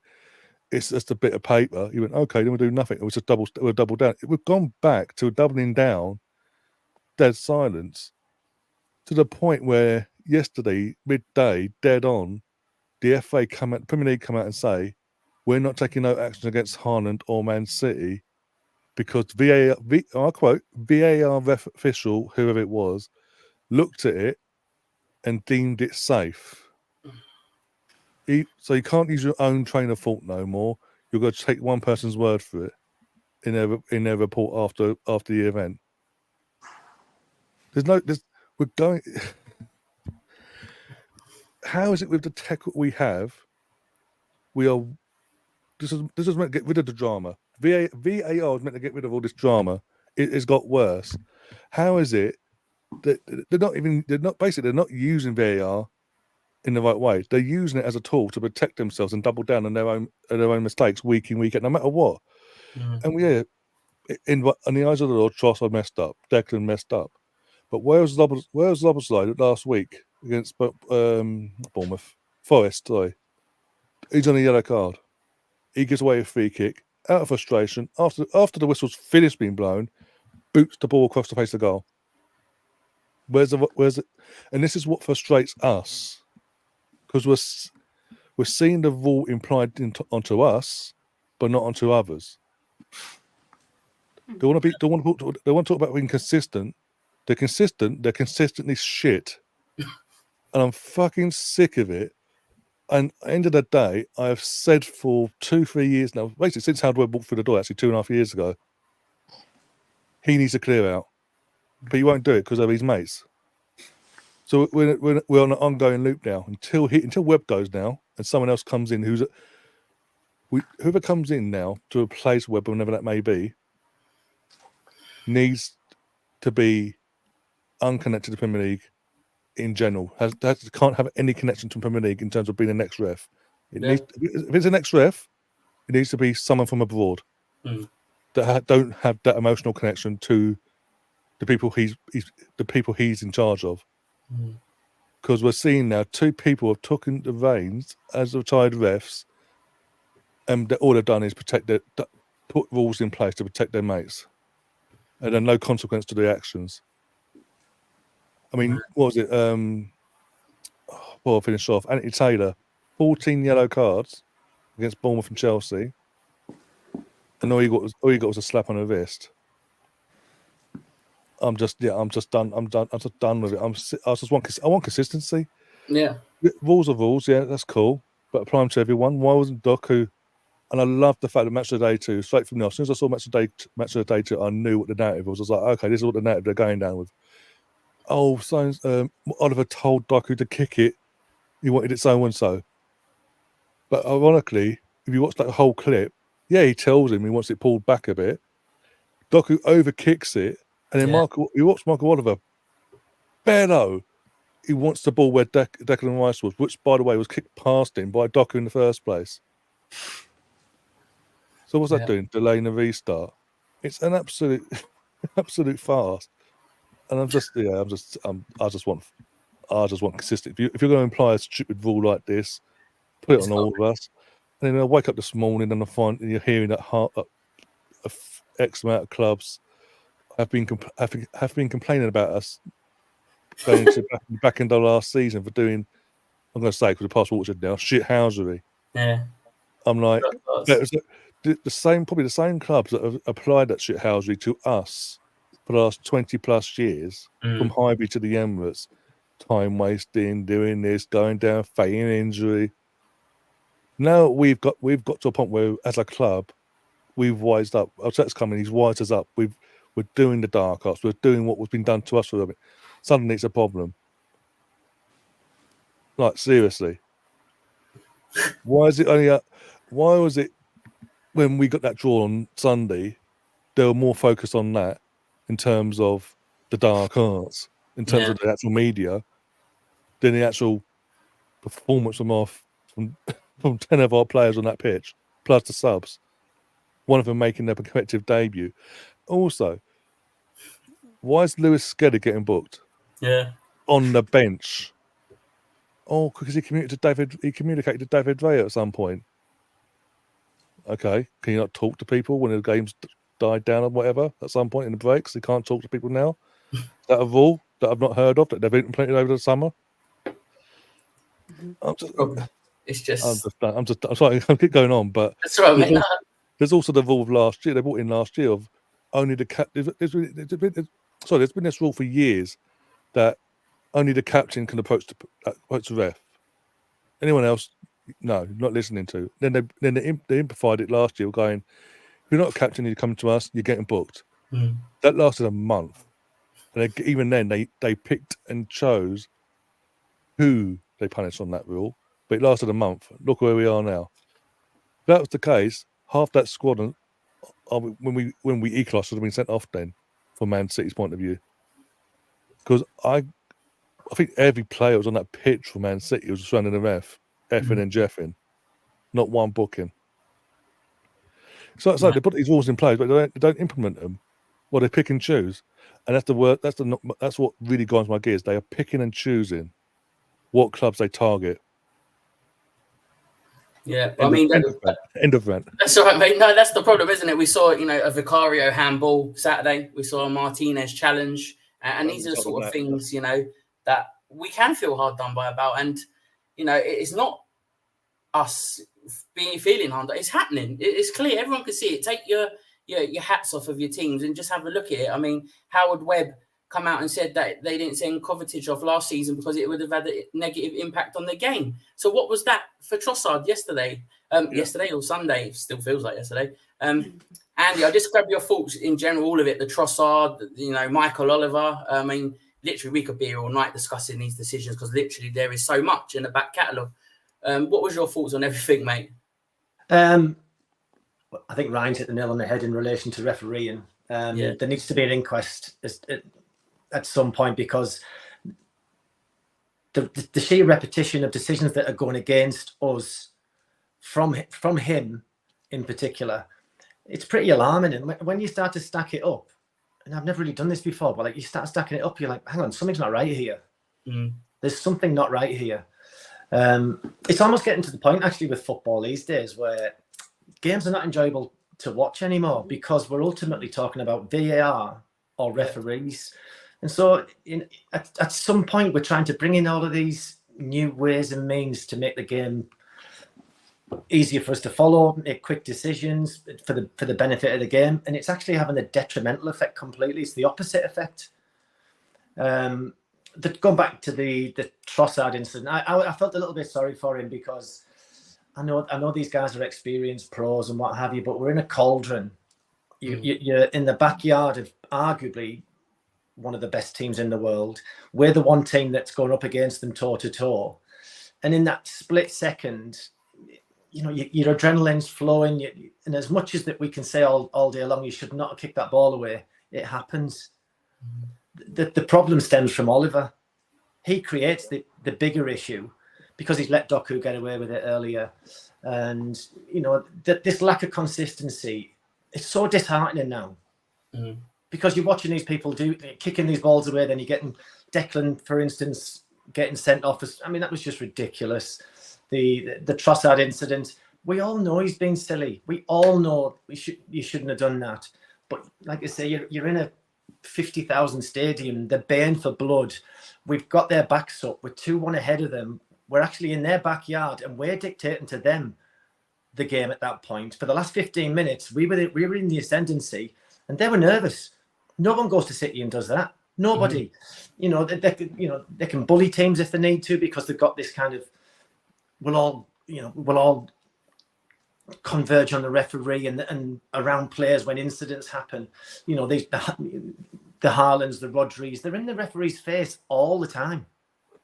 So I've got a degree of sympathy for Trossard. Yes, it's silly, but I can completely forgive him for that situation. And when you watch it again, it's something. It's been read out. It's 0.84 of a second between the whistle going. It's almost gone back to that Van Persie thing in Barcelona a few years ago and getting sent off. It's just farcical, And the bullshit about he didn't want to send him off in that game before because didn't want to interrupt the game, or it was such a big game. What a load of bullshit. Come on, it's just crap. This is our game. We love this game, and these guys are out there and they're spoiling it. Yeah. They got the two biggest teams in the country going head to head, and one little guy just flips it all around and makes it all about him by making his decision, getting him sent off. Deep down, Oliver's loving that. Yeah. But we all know that the game's gone now.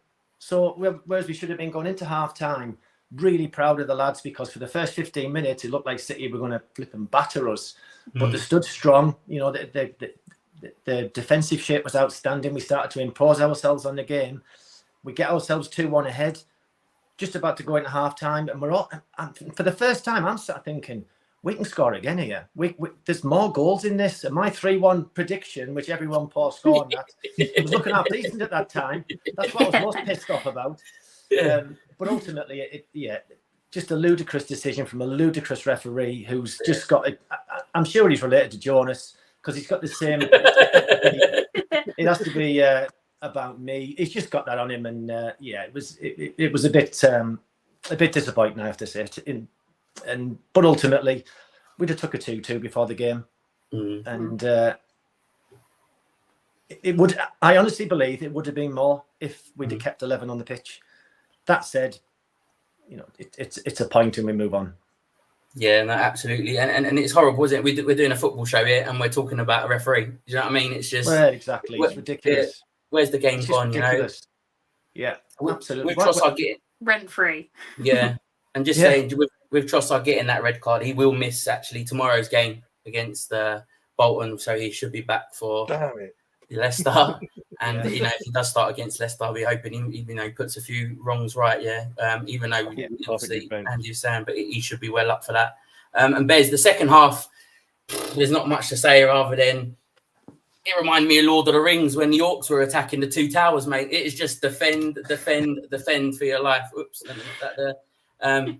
So proud of the boys, literally, you know, obviously gutted at full time with obviously what happened before, but once that is all worn off, the amount of pride I felt for them to do what they've done, you know, and we're getting slated for going to the champions, the European champions as well, a couple of seasons ago, to defend with 10 men. What world do we live in? Why do we have to play a game that the media wants us to play, or certain other fans? Why can't we go there and do what we do? Arteta said it perfectly, didn't he? We went there when we lost Xhaka, we got slapped 5-0 a couple of other times. Why should we go and play football if we're down to 10 men? Absolutely. One thing I'll say, thanks for the balloons again for the second time podcast of asking. I saw the balloons popping up above my head. I saw some balloons, yeah. I just want to pop them while I'm here now, get my round ready as well. Well, at least first of all, just cut away before second half. The way we didn't kind of that pressure referee say, like, what? I forgive Trossard, but please, that be a lesson for the squad. Don't you ever give a referee another reason to behave like that. Because it felt like a schoolboy error that is not called for. I'll leave it at that because you guys said enough about it. Now, second half, something that's in this squad, and I've said the word resilience, along with the ladies. Resilience, yes. We're not our warriors. I'm not saying the movie yet, but I need to see this movie because it's a bit before my time. Sorry. Yeah, I've heard about it, and I've got the game somewhere, even though I need to get it installed in my PlayStation at some point. I know, right? I felt like, yes, you're right. I've seen Lord of the Rings 1, 2, and 3, and I've seen the Hobbit movies very soon. I'm a big fan of Lord of the Rings as well. Funny enough, which I never.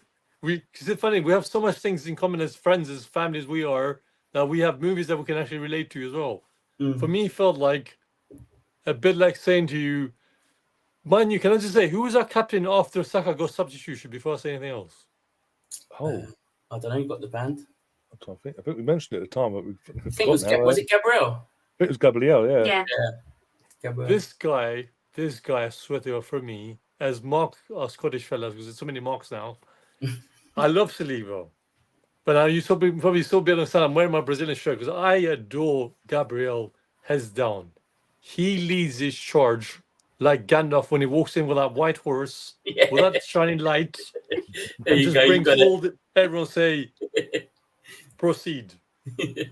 And then he puts his obviously stick down, should not pass, you know? So literally for me, he's like Gandalf right now, you know? Well, I'll say my round a bit more to the end because I've got some bits to say about a certain Michael Oliver doing his moonwalking around the Etihad and get some extra dosh while he does his extra hidden talents that we know he's got up his sleeve, you know? A bit like, oh, here you go, Guardiola, and Shakes, yeah, I'm here. Look, I'm here. Please just pay me anything. I'm ready for you. But yeah, let me talk about resilience of this squad. First and foremost, we get told off how we used to be the shadow of ourselves in that banter area. Excuse me. How we're not gutsy enough. We're not determined enough. We're a bunch of, can I say the P word if I'm allowed? I mean, I'm not going to say the word wuss. Yeah, go for it. You know, at times we were called a bunch of pussies, you know. I'm sorry, we were. And I mean, for me, as a grown man now, I can say to you is, I literally wear this shirt because the 92, 93 home one, because I bought with Ian Wright at the back, and Kevin Campbell, rest in peace. He will be proud of this team.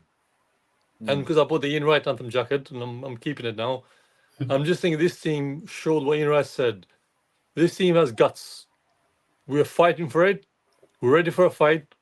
We have experience now in the 2 years that we suffered the heartache, sadly. We grew strong from it. We rose above it. We're rising to a level that clearly certain media pundits, and I've seen a lot of them, will be Sky, are trying to avoid TNT because I know there's a few that I just can't stand to save my life. And I mean, can't stand. And then what Paul Merson says as well. I mean, dude, you play for Arsenal. You didn't play for City. What was going on here? But please allow me if I do my own rant as well. I just feel like when we do well, when we're on top of the, how do I say, the top of the pile, when we do our thing, we get slaughtered. We get told off upon. You shouldn't do this. Was it last year they told us you shouldn't be celebrating around? Yeah. Wasn't this City team who actually think celebrating a 2-2 draw now, a 2-2 draw against 10 men? Well, clearly it didn't feel like 10 men for us. It felt like the whole, even our fans were louder than the fucking City fans in their fucking stadium. That's clearly, you can see it was even leaking all that rain down, you know, when it rains in Manchester, as they say, because I got nothing against United anymore. It's literally from last season. I'll do my rant again. Rodri, yes, we have the weak mentality, as you say, but clearly, when he went into Havertz, man, I love this guy. He's grown up to be a man now. You can see Rodri literally hits him, and then if I'm correctly saying, Match of Day 2 says, "Oh, Kai Havertz investigated." Excuse me. It felt like literally when you take the tube up in central London, someone barges you, and you think, "I don't know what to do." But Kai Havertz again, I swear to God, he didn't react at all. He was like, "And what? You barge into me, I hit you back." So simply be, who the fuck are you? Yeah? And then Partey does the same thing, and yet we're led to believe it's Partey the bad boy. We know Rodri, again, as you guys said, he's a great footballer. As a man, right now, being a European British citizen, I do feel like he needs to show class that clearly he's been in the league long enough, he's mature enough, he's won the Euros. I don't care, mate. Even when we played them, I think when Albania played Spain, I saw my country, my beloved homeland, we lost only 2-0. If they didn't have a certain squad, I don't think they played Rodri that game. I think for sure we could have got a result game against Spain. We played well against Italy. We did quite good against Croatia. Sadly, we couldn't win that. But I tell you right now, forgetting national things for a minute, and Nation League too, I love my country doing well in it, but for the life of me, I find it so bad that the scheduling just literally makes me lose hair every single, not second, not hour, but minute. It's like, why do big team countries play in these things? Like, there's no need for it. Leave it to small nations who need these exposure, you know? Like, you have the Conference League, basically for the teams who can't do well in Europa League, Champions League, and then the big boys are suffering, technically, right? But one thing I say as well is, if I can remember correctly, I simply saw a different side of Arsenal, 10 men, very resolute. It felt a bit like the old Arsenal United games were like back in the, I won't say early 2000s, but around the time just before the Pizza Gate, as they call it. Yeah. And it showed me really this team has come a long way, you know? I wore the shirt with pride. I think I wore it with pride. I think was it Monday? Yeah, even through Sunday. I wore it with pride on my part of London where I live. And literally, I'm sure I got a few stares. But I'll really say, guys, I'm not being real moody. I'm not trying to speak to you. But if you've got something to say it in my face. Like last night in my job, I had a customer of mine and client as well. He goes to me because he sees me. I said, "Man, are you a Tottenham fan? I have nothing against you." He said, "Really? What teams are you?" I was like, "Arsenal." But right now, I'm trying not to think about this. I'm trying to put that to one side, you know? Because he told me he had a bit of a giggle what happened on Sunday. I was like, "Fine, man, have it your way. banter is all part of being a football fan. How you give it out, so be prepared to receive it and give it out. But I see with City, you clearly get on their back. And for them is when it hurts, we're supposed to feel sorry for them. Okay? We'll be Tottenham fans or, Chelsea fans. And don't get me started, Liverpool fans. And I've got another thing about Liverpool fans. We get in your back, okay? It hurts. It hurts so much, yet there's crybabies now. And then you know what? Everyone says, like, oh, this dark horse business now you just alluded to. And I just read it before getting on. I'm thinking, hold on. So these teams have been doing for as long as I remember, because I've been following Arsenal just the back end of, I think, the end of 2002. So technically my second, third year in England. I could be a United fan, but really not United, because I'm a London boy, for many reasons. And I'm ready for more rounds. And I told G as well, and I told, I'm sure, Ryan as well, I think when I was in holiday. I am ready for this season more than ever. I'm ready to speak, as in to say to you, I'm ready to put my heart on my sleeve to say I'll speak openly. Even if it's in Parliament, I'll say, look, Arsenal clearly been set up, okay? It's like a little boy, rise against his bully, okay? You want to bully us, you want to break us, you want to hurt us, they want to kill us, Yet there's the how can I say, the headmaster is doing nothing about it. Yes, your tutor will back you up. Arteta, I swear to God, this man clearly has brought a different sense of Arsenal DNA that we clearly lacked in that banter area. Nothing against Unai Emery. I love that Freddie Ljungberg somewhere as well, because you can see he has got a bit of it left, because I was there, I think, for one of his games before we got obviously Arteta. And without me crying, because I nearly broke down tears there, because obviously the nostalgia side of it. And I just feel like clearly, even when he speaks, people listen, okay? Big Mix, as we love him, he's an Arsenal fan, even up for City. He speaks openly great about us. But tell me one thing again. I mean, again, we can make a whole podcast about this.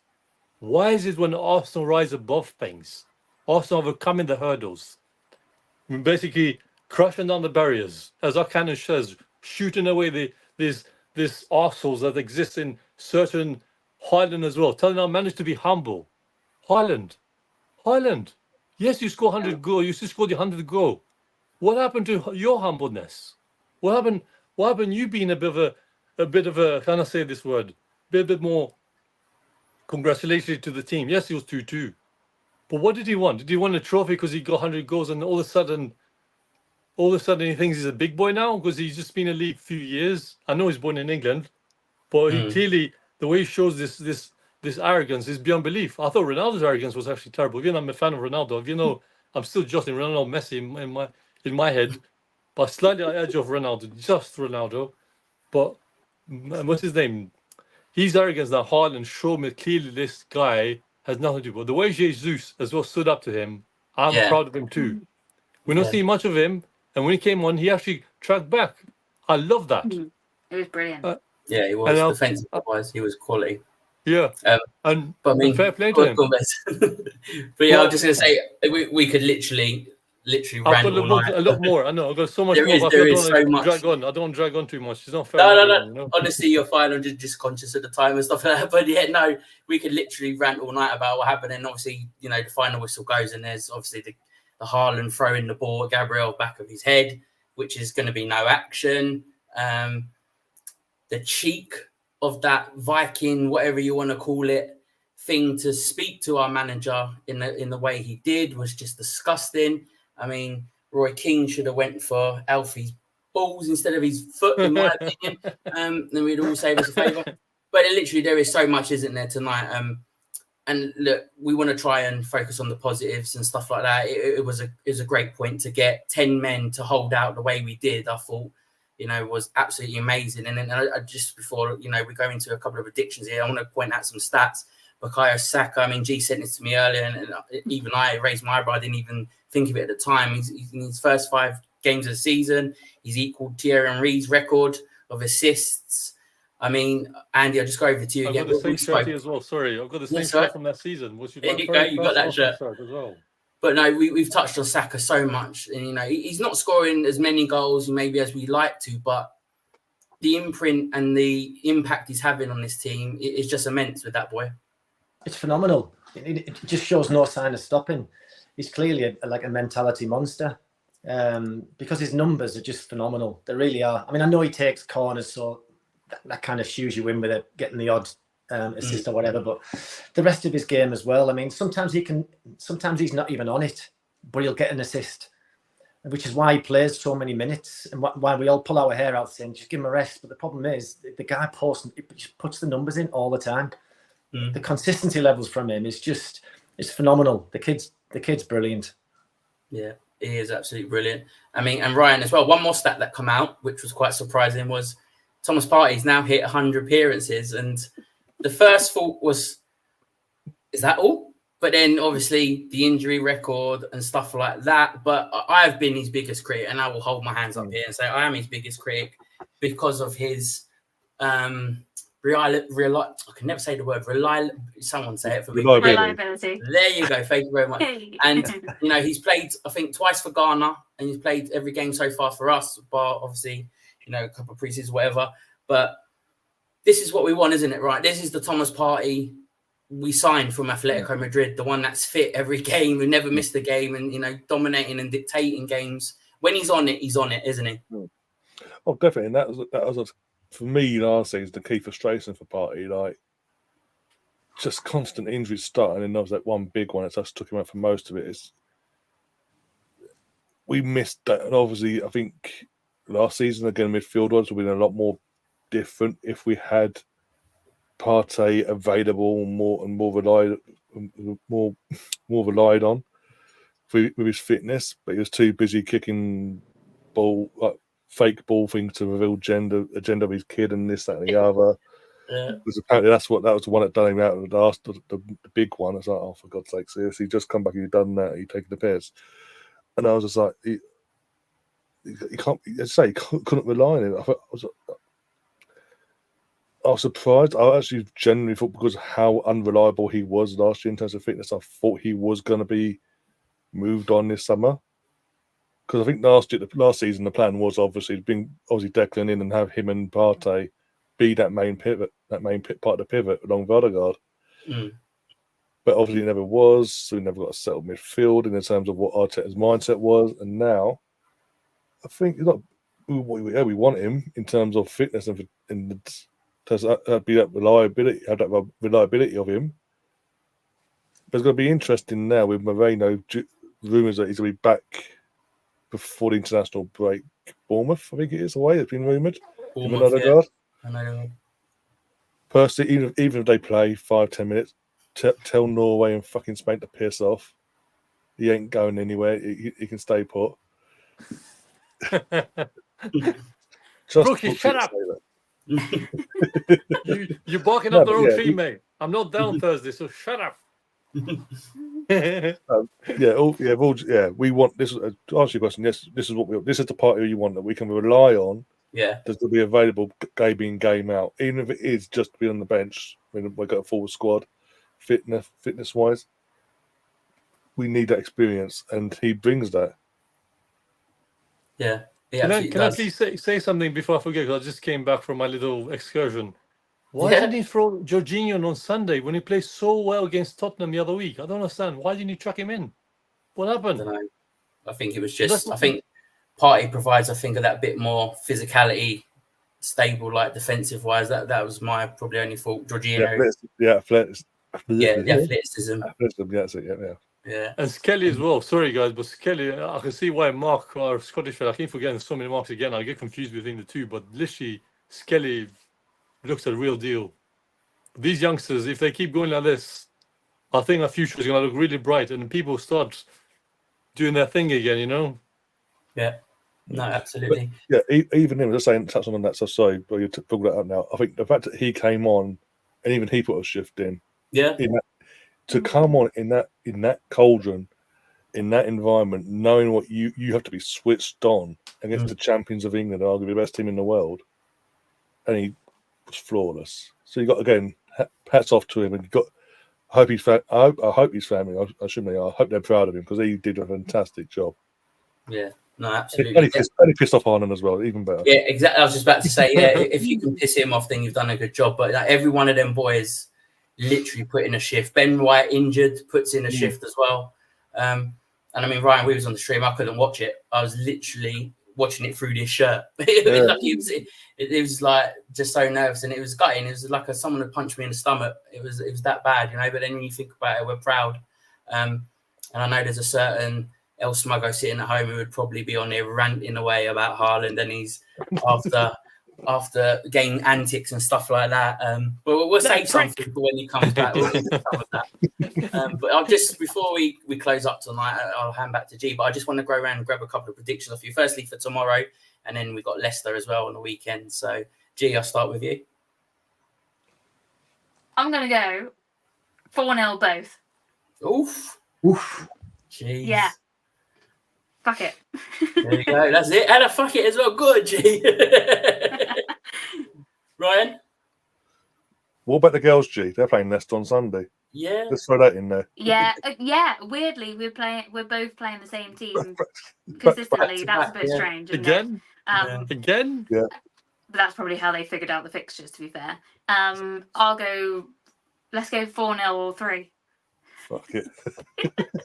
Love that. Right, tomorrow, I think we mixed about squad and all that. There's rumours that Vaya might he's injured. He's given a night off. If he's not playing, he's got the night off. He'll be back on Saturday. Don't panic, everyone. Not the end of the world.